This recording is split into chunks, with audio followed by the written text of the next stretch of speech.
Dwi Nogo. Kalau kaitannya dengan kerajaan Majapahit itu saya ingatnya itu ada sejarah yang sering kita lupa tentang Majapahit. Iya.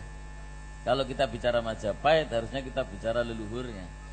Betul. Dan leluhur Majapahit serta Sunda itu kalau nggak salah kembali ke yang Buyut Loano, yang Bogowonto. Iya. Van Loano ya. Petro Van Loano ya. Maka kalau bukan kita yang, baca bukan yang ujung ini. Siapa di sini yang Loano?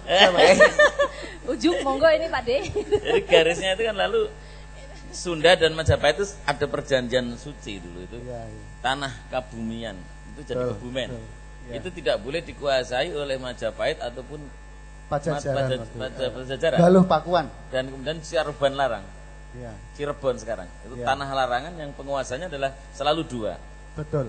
Majapahit dan Pasundan. Iya. Yang kesini itu membangun armada laut yang luar biasa. Betul. Pasundan itu katanya kok rada jadab Mas. Jadi bangsa berbeda gitu loh. Soalnya namanya juga Porohyangan. Iya. Porohyang. Iya, jadi selangitan kabeh. Yang-yangan. Karo Gustine maksudnya. Ya kan misalnya ada Singosari, ada Jasinga di Bogor ya. Jadi memang Jaya Singa, di sini Singosari di timur. Jadi memang sebetulnya unik Mas. Kita nggak bisa kemudian seperti zaman Belanda kemudian dibuat satu isu bahwa orang Sunda beda dengan orang Jawa. Menurut saya itu isunya kebangetan ya. Ini The Craft maupun Pijat ini harus belajar sama Mas Joko Kubro ini menurut saya. Lah kebangetan karena apa? Efeknya sampai sekarang pulang ke Jawa itu rasanya sangat rasis begitu ya.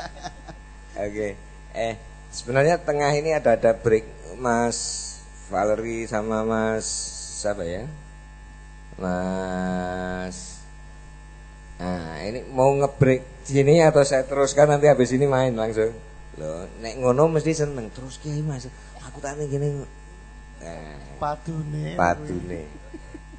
Oke Mas, tentang Majapahit. Dan nanti mungkin kalau ini Pak Joko juga sudah membangunkan sebuah padepokan. Insya Allah jadi ya Mas. Sudah jadi. Di Solo baru sudah dibangun selesai. Nanti yang boleh kalau kita mau buat acara-acara untuk sarasean tentang budaya mungkin setiap bulan bisa kita pergunakan ya. Iya. Jadi mungkin di Jogja yang kita setiap minggu kita selalu ada ngumpul baca, kemudian mungkin bisa ke sini dan teman-teman mungkin budayawan dari Solo dan teman-teman bisa akan ngumpul. Ini kalau dibolehkan. Dibolehkan Mas. Oh. Edeknya mungkin diharuskan ini dibangun ra dinggoni terus dinggoni sing ra ketok iki. Nek Sabda Pandhita Ratu niku ngoten niku Mas. Diharuskan. Van Loano itu tadi ya. Karena ini Van Loano jadi cerita jadi balik ning Loano nah kan ya. Betul ya. Memang gimana Pak Loano itu gimana? Sekarang kalau Loano. Kalau menurut Loano, Tripurusonya itu adalah kembali ke pusaka Jawa. Ada Kiai Tunggul Manik, ada Kiai Jolo Korowelang, Tunggul Manik ya Kiai Panu Biru itu. Kemudian idenya atau reciprocal relation, hubungan antara Tunggul Manik dan Jolo Korowelang itu harus dibunyikan oleh Bende Mataram Mas Irwan. Waduh. Jadi baliknya neng gong meneh tat. Iya. Kepada gong tadi yang harus dibunyikan. Ya harus berbunyi itu. Nah. Bende Mataramnya harus berbunyi. Iya. Jadi Bende Mataram, Kiai Korowelang, satu lagi Tunggul Kiai Tunggul Manik. Iya. Jolo Korowelang harus dibunyikan dengan Bende Mataram. Iya. Wah. Agak tambah kalau dulu itu kan kita susah memahami karena saya belajar bahasa itu ada 7 evolusi. Oh iya. Pertama Palawa, ini bahasanya dewa-dewa. Lalu masuk ke Sanskrit, bahasa sandi. Sandi yang sangat sulit. Kemudian Kawi, Murdo, Kromo Inggil, Madya, Ngoko. Sudah itu ini Mas. Dadi wis jangkep. Artinya kalau Javaholiknya Mas Genggo Bro ini dibabar dengan coro ngoko, itu artinya adalah ya untuk Anda, ya untuk saya, atau dari kita, oleh kita, untuk kita. Wes ora ana suh-suhan meneh. Artinya semua sama. Jadi kedudukan fraternite, persaudaraannya itu mulai harus ketok ini, Mas. Betul. Ingat fraternite, ingat juga egalite ya. Fraternite, egalite dan libertenya. Itu juga tripuruso, Pak. Tripuruso lagi. Selalu 3 ya. Ini tripuruso lagi.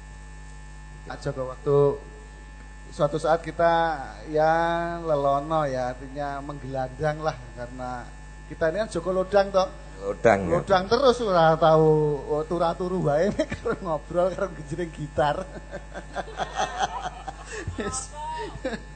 Kenangan. Joko Lodang terus Joko udat-udut itu tadi. Nah, ini waktu kita ke misalnya daerah Purworejo bagian timur, kita juga bertemu dengan sebuah unik sebenarnya itu, karena itu katanya peninggalannya Mojopahit, meskipun bentuknya sudah masjid ya, tapi umpaknya ini masih yoni. Itu tinggalan Mojopahit. Dan kalau kita ke barat, kita akan bertemu dengan tembok Loano. Di mana waktu itu Eyang Loano memang pernah jumeneng menjadi petinggi di sana. Dan yang menarik lagi Pak Joko, nanti Eyang Loano ini ada hubungannya dengan Kiai Ageng Wiraludro yang dikirim ke Dermayu.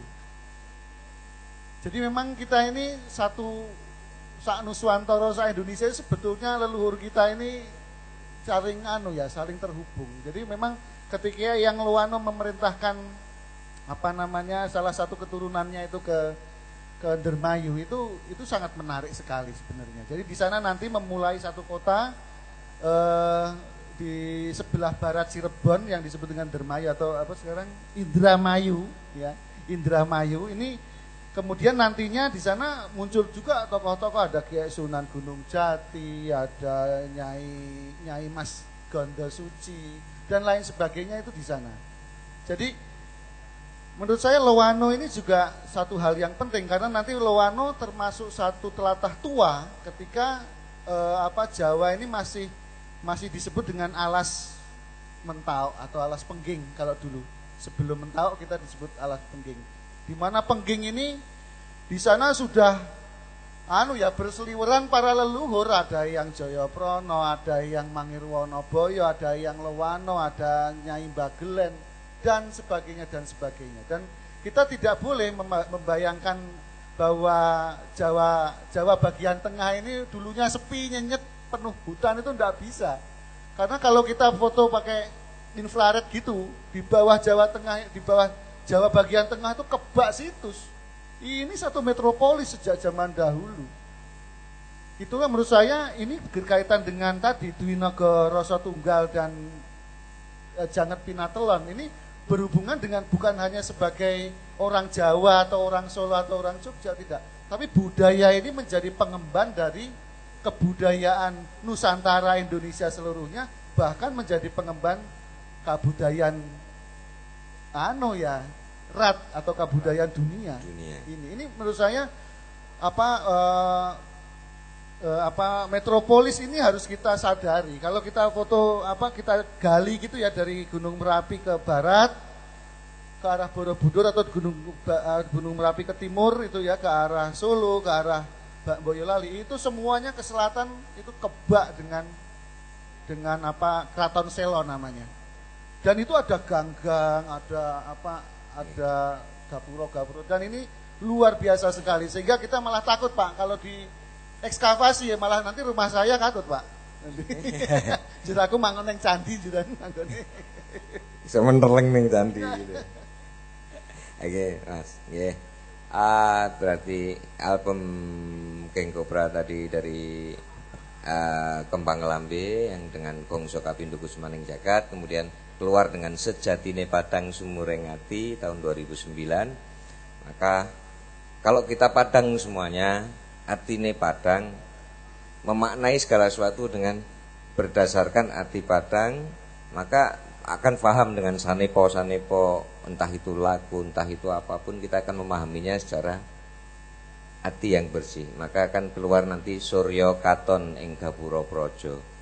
Jika kita mau sudah semuanya memahami, nek wong gelut ning nonton iki karo guyu sik, oh iki sik apa ya. Oh, iki mergo ngene. Memahami sesuatu, segala sesuatu dengan hati Padang, maka suryanya akan keluar. Betul, betul Mas. Nah, ini yang insya Allah nanti kita Surya Katon ing Gapura Praja, ini tentang lagu Kartosuro. Maka saya menuliskan setahun yang lalu 2010 yang sebenarnya pengen untuk 2011, tapi ternyata juga nggak bisa. Ternyata saya dan teman-teman semuanya ini, saya yakin mungkin Pak Joko, Mas Rozi dan teman-teman yang lain juga melewati jalan-jalan yang ternyata saya nggak ngerti sama sekali. Ternyata tak lihat, oh kok akan nggon saire iki ya. Saya harus kemana? Tahu-tahu saya tulis 2010 itu pertama kali saya diminta Ustadz Rozi untuk ke Melangi. Ada di Jogja sana, di Pondok Melangi, Mas Tamam. Itu pertama kali saya, kok lagu kira dadi-dadi ya digarap. Angger digarap, studionya tutup. Arti garap, sing garap loro weteng selalu dan setahun lebih. Saya diajak Mas Rozi untuk nganter ke Melangi. Dan itu pertama kali. Kemudian ternyata, oh ternyata ada hubungannya dengan lagu ini. Kemudian saya harus lewat jalan dari sini, tahu-tahu ada sinar, ada wah yo selap ngene. Abang, oh ternyata aku wis abang menggok ngiwo. Sudah oh engko lewat kono weh, lawian. Ternyata sana jalannya ditutup. Jalan ditutup, harap belok sini. Wah, aku iso lewat kono wae lah. Aku lewat kono Purbayan. Begitu sampai Purbayan, jembatan putus. Harap ke kanan. Aku lewat iki dalan opo neh. Baru ngono nek situse. Iki kok Purbayan ya, apa Purboyo ketika mengepung anu ya. Saya tidak ngerti ya, ketika itu ada cerita tentang Pajang ya. Saya harus lewat Pajang, kemudian sana sampai tekan minggat jedul balik ning Yogyakarta. Kemudian saya juga tahu-tahu kok rada tadi neh saya ke Jakarta. Ternyata ketemu dengan Telik Sandi tadi. Ini kuburannya Pembayun. Loh, Pembayun kok ning kene iki piye? Ning Jakarta iki piye? Terus ning kuburane sing ning kota gede iki opo? Nah, jadi habis itu baru saya paham, oh ternyata orang Jawa semuanya penuh sanepan. Ketika mungkin cerita, ndak mungkin masuk Kiwang Mangir Wonoboyo yang sektinya seperti itu dengan gampangnya mak jeduk ditatap ke watu ngapusi. Gelem ya ta? Gelem. Kena ngapusi ki ceritane iki. Dadi ben ketok anu Mas, leluhur wong Jawa goblok-goblok gitu. Lah ya. Iki kok ngapusi gampang men.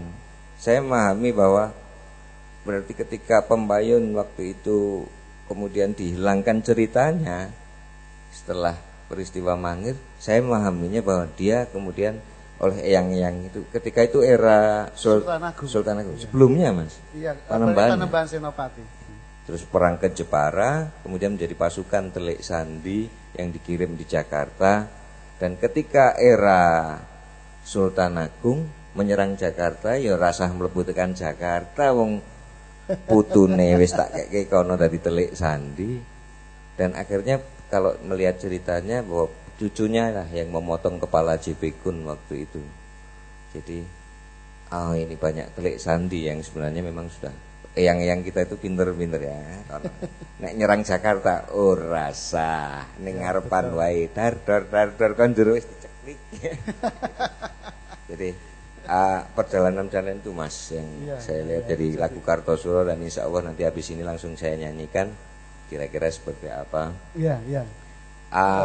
Monggo Mas. Mungkin jadi ada yang menarik Pak Joko ini bahwa apa ketika di zamannya yang Panembahan ini kemudian ada apa namanya saya jadi ingat nasihatnya dari sesepuh kami di Jogja, yaitu Mbah Nitian itu siapa Mas? Mbah Sofyan. Mbah Sofyan. Jadi beliau itu bilang bahwa Oh iya, Wangir Wonoboyo sama Pembayun, mangirnya dibawa ke keraton, dijebleske, kemudian tombake dirampas. Terus beliau bilang gini, ning kuwi pujangga, gitu. Maknanya piye ya kudu kok goleki ngger, gitu. Saya kemudian jadi, waduh iya ya. Karena apa? Terah Pembayun dan Mangir Wonoboyo ini di Wonogiri dan Wonosari itu banyak sekali. Iya, bahkan sampai ke Purworejo ini banyak sekali. Dan ini menjadi satu hal yang aneh kalau beliau berdua ini diperjoyo di masa mudanya ketika manten baru di Jebleske itu, ini jadi aneh sekali. Tapi yang unik, kemudian tiba-tiba muncul makam Mangir Wonoboyo yang separuh di luar, separuh di dalam. Kemudian ada makam Pembayun di Karanglo, yang kalau kami itu kalau ziarah ke sana itu disuruh nyoblos pakai itu lidi itu Pak, bles gitu, nanti lidinya hilang, lagi sodo lanang gitu, bles hilang. Itu sampai kita kalau ziarah ke sana harus begitu ritualnya. Itu kan sebetulnya ngabari sama kita atau bahwa kira ono apa-apa nih sini. Itu kosong, ini suwung gitu. Baru ketika ditemukan makamnya yang Mangir Wonoboyo dan juga yang Pembayun berikut putri beliau ya. Siapa namanya? Raden Ayu Utari itu menarik sekali. Saya langsung ingat dengan Suwargi yang Sofian, ketemu yang saya bilang gitu. Yang Pembayun sama yang Mangir Wonoboyo di Jakarta, saya bilang gitu. Kan dulu saya PR-nya 2 tahun yang lalu suruh mencari itu kemana itu yang Pembayun dan yang Wonoboyo. Dan ini